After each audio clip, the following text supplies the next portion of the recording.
కూడా ఒక మంచి లైఫ్ లీడ్ చేయాలన్న ఆలోచనతోనే చిన్నప్పటి నుంచి కొంచెం బాగా చదివేది. సో అలా 23 సంవత్సరాల ఎడ్యుకేషన్, ఎంఎస్సీ, బీఈడి, జాబ్ రాలేదు. ఉస్మానియా క్యాంపస్లో దాదాపు 4 సంవత్సరాలు ఒక వనవాసం లాగా, తపస్సు లాగా 18-19 గంటలు చదివితే గవర్నమెంట్ జాబ్ వచ్చింది. ఆ జాబ్ కూడా 7.5 సంవత్సరాల పైన పనిచేసే నా ఇన్కమ్ 45,000 పైన వచ్చేది. అకౌంట్లకు మాత్రం ఒక 38,000 మాత్రమే వచ్చేది. మరి 38,000తో లైఫ్ మారుతుందా సార్? మాట్లాడాలి. మారుతుందా? వచ్చేది ఖర్చు అయిపోయింది తప్ప లైఫ్ అనేది ఏది కూడా మారలేదు. మారేటటువంటి అవకాశం కూడా నా గవర్నమెంట్ జాబ్లో నాకు కనిపించలేదు. ఎందుకంటే నాది 7.5 సంవత్సరాలకు 38,000, 45,000తో వస్తుంది, ఖర్చు అయిపోతుంది. సో మరి ఇప్పుడు మారతలేదు. ఫ్యూచర్లో ఏమన్నా మారే అవకాశం ఉందా? దాదాపు 15 సంవత్సరాల నుంచి 20 సంవత్సరాల నుంచి గవర్నమెంట్ జాబ్ చేసేటోళ్ళది నాకంటే ముందున్నటువంటి నా సీనియర్స్ లైఫ్ని పర్సనల్గా గమనిస్తే వాళ్ళ లైఫ్ కూడా పెద్దగా ఏం మారలే. Good morning. మారిందా సార్? మంచి కోట్లు సంపాదించి, కోటలు కట్టి, మంచి కార్లలో తిరిగి, మంచి అమ్మనైనా బాగా చూసుకొని, బ్యాంక్ బ్యాలెన్స్ మెయింటైన్ చేసేటటువంటి జాబులు ఏమైనా ఉన్నాయా? ఎవరైనా చేసేవాళ్ళు మీకు తెలిసిన వాళ్ళు ఉండొచ్చు. గవర్నమెంట్ జాబ్ వాళ్ళు 15-20 సంవత్సరాల నుంచి చేసేవాళ్ళు మీ ఏరియాలో ఉండొచ్చు. వాళ్ళ లైఫ్ గమనించినా కూడా ఏమైనా మారిందా? మాట్లాడాలి. మారిందా? మరి నాది కూడా 7.5 ఏళ్ళకి ఏం మారలేదు. 17 సంవత్సరాలకు మారుతుందా? మరి మారుతుందా? మారలే. సో మా సీనియర్స్ని అడిగిన, ఇల్లు కట్టినారు కదా సార్, మరి అది ఇల్లు ఓన్ ఇల్లా లోన్ ఇల్లా అంటే ఆయన లోనే తీసుకున్నాడు. లోన్ కారా అంటే లోన్ కారే అంటున్నాడు. ఎసానో? సో నాది కూడా లైఫ్ నాది కూడా ఇలాగే ఉంటుంది. ఒక లోన్ తీసుకొని ఒక 15 సంవత్సరాలు కట్టాలి, ఒక కార్ తీసుకొని ఇట్లా ఏళ్ళ తరబడి కట్టాలి తప్ప పెద్దగా లైఫ్ అనేది ఏది కూడా మారదని 2016లోనే అర్థమైపోయింది. గవర్నమెంట్ జాబ్లో జీవితం ఉంటుంది, జీవితంతో జీవితం మారదని అర్థం చేసుకొని వేరే జాబ్ల కోసం ప్రిపేర్ అయినా.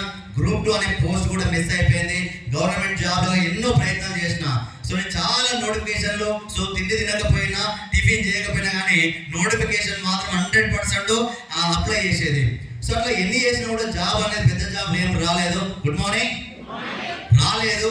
సో వేరే బిజినెస్, నా మైండ్ సెట్ అంతా బిజినెస్. కానీ మన దగ్గర పైసలు లేక సో పెద్ద ఆలోచనలు. ముఖ్యంగా నేను డ్రీమర్నే. ఎందుకంటే చిన్నప్పటి నుంచి బాగా పేదరికం ఉండడం వల్ల, సో మా ఇంటి పక్కన బాగా ఉన్నోళ్ళు ఉండడం వల్ల నేను కూడా అలాంటి స్థాయిని ఇలా ఉండాలన్నట్టు ఆలోచనతో డ్రీమర్ అయిపోయాను. సో మనకు అలాంటి లైఫ్ అనేది దొరకలేదు, ఇన్వెస్ట్మెంట్ లేకపోవడం వల్ల. అదే పంచాయత్ సెక్రటరీ జాబ్ చేసినప్పుడు కానీ రోజు ఒకటి కోరుకునేది. నిజంగా చెప్తున్నా, ఇక నిజంగా అబద్ధం అనేది చెప్తున్నది. రోజు కనీసం ఏ దేవుడు కనిపించిన, చిన్న విగ్రహం కనిపించిన, అయ్యప్ప మాల వేసుకున్నా, తర్వాత శివుడు మాల వేసుకున్నా, ఆంజనేయ స్వామి మాల వేసుకున్నా, ఏ మాల వేసుకున్నా వాళ్ళ లోపల దేవుడు చూసుకునేది. ఒక రాయి రూపంలో ఉన్నటువంటి ప్రతి దగ్గర దేవుడు చూసుకునేది. దేవుడా నాకు ఒక అవకాశం ఇయ్యి, నా లైఫ్ మారేటటువంటి ఒక అవకాశం ఇయ్యి అని కోరుకుంటూ ఉండేది. కానీ నేను జాబ్లకి వెళ్ళిపోతాను అనుకునేది. కానీ సో నేను ఇళ్ళకి వస్తాను అసలు ఎక్స్పెక్ట్ చేయలేదు. Good morning. అలా కోరుకుంటున్నటువంటి టైంలో నాకు ఒక 20 సంవత్సరాల ఫ్రెండ్ రూపంలో అవకాశం వచ్చింది. ఆ 20 సంవత్సరాల ఫ్రెండ్ ఎవరంటే మా పాండు సార్. ఎవరు సార్?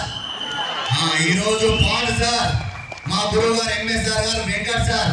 సో నేను జాయిన్ అయ్యడానికి ఎవరైతే నా అప్లైన్స్ ఉన్నారో వాళ్ళందరికీ ఈ జన్మతా రుణపడి ఉంటా.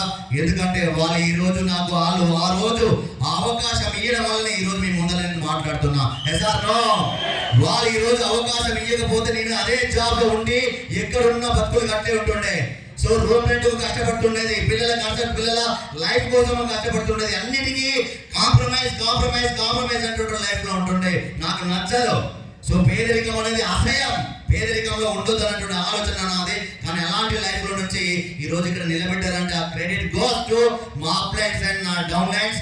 సో నా డౌన్ లైన్స్ అని కూడా నాకు ఇష్టం ఉండదు, నా టీమ్మేట్స్. సో నా టీమ్మేట్స్ కారణం వాళ్ళందరికీ కూడా ఈ జన్మతా రుణపడి ఉంటా. వెస్టిజ్ అన్నటువంటి అవకాశం నాకు రావడం వల్ల. Good morning. కానీ నీ స్టార్టింగ్ లో బిజినెస్ ని కొంచెం గోల్ అంతా కూడా నమ్మలే.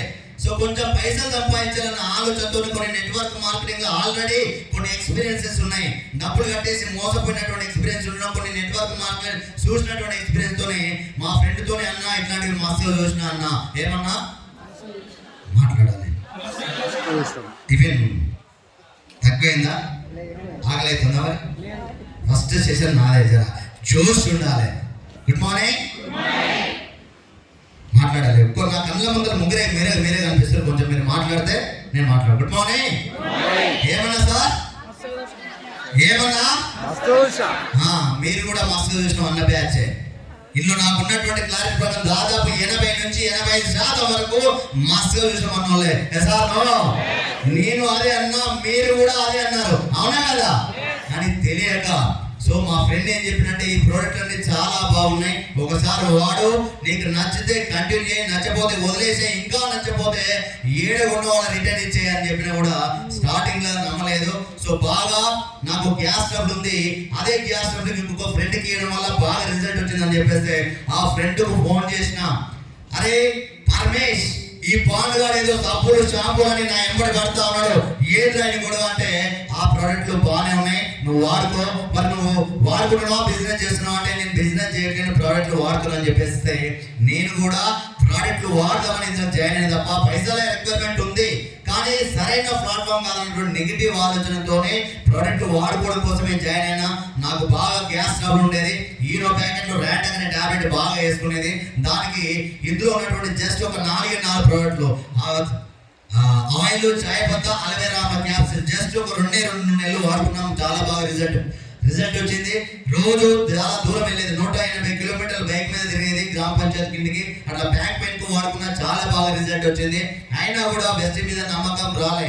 మా అమ్మకు బాగా కడుపు నొప్పి వేస్తుండే, ఒక 15 రోజులకు 20 రోజులకు నెల 2 నెలలకు కడుపు నొప్పి రావడము, డాక్టర్ దగ్గర తీసుకెళ్ళడము, ఆయన సోదులు, గ్లూకోజులు, మందులు ఇట్లా ఒక 2-3 సార్లు అయింది. ఒక రోజు తగ్గక పోగా బండల మీద పొరలాడుతున్న టైంలో డాక్టర్ని అడిగినా ఏం చేయాలి సార్ అంటే, ఆ డాక్టర్ ఏమంటే నేను సోదులు ఇచ్చినా, గ్లూకోజ్ ఇచ్చినా, మందులు ఇచ్చినా ఏది అంతం కూడా తక్కువ అయితే మీరు ఇమీడియట్ గా హైదరాబాద్ తీసుకెళ్ళి అని చెప్పేస్తే మా దగ్గర ఎల్బీ నగర్ లో కామనైన్ హాస్పిటల్ ఉంటుంది, ఆ కామనైన్ హాస్పిటల్ తీసుకొస్తే వాళ్ళన్ని టెస్ట్ చేసి అసలు మీ మమ్మీకి కడుపు నొప్పి కాదు, గాల్ బ్లాడర్ లో స్టోన్స్ ఉన్నాయి, ఆ స్టోన్స్ వల్ల విపరీతమైన పెయిన్ వస్తుంది అంటే మరి ఏం చేయాలి సార్ అంటే ఆపరేషన్ తప్ప దానికి వేరే ఆల్టర్నేట్ లేదని చెప్పేసి ఎంతైతే సార్ అంటే 70-80 వేల రూపాయలు అవుతుంది. సరే సార్ ఇమీడియట్ గా చేయండి అని చెప్పేస్తే ఇమీడియట్ గా చేయడానికి రాదు, ఒక 10-15 రోజుల వరకు మందులు వాడుకోండి అని చెప్పేస్తే అలా మందులు తీసుకొని వచ్చి వాడుతున్న టైంలో వెస్టేజ్ గుర్తుకొచ్చి మళ్ళీ మా ఫ్రెండ్ గుర్తుకొచ్చేది.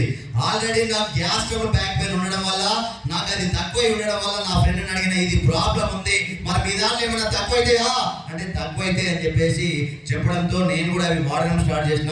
దాదాపు 4-5 నెలలు వాడిన తర్వాత చాలా బాగా రిజల్ట్ వచ్చింది. ఆ లోపల ఎప్పుడు కూడా రాలేదు, ఇక ప్రాబ్లం ఏం వస్తలేదు అని కూడా బంద్ చేసి ఇప్పుడు దాదాపు 3.5 సంవత్సరాలు అవుతుంది.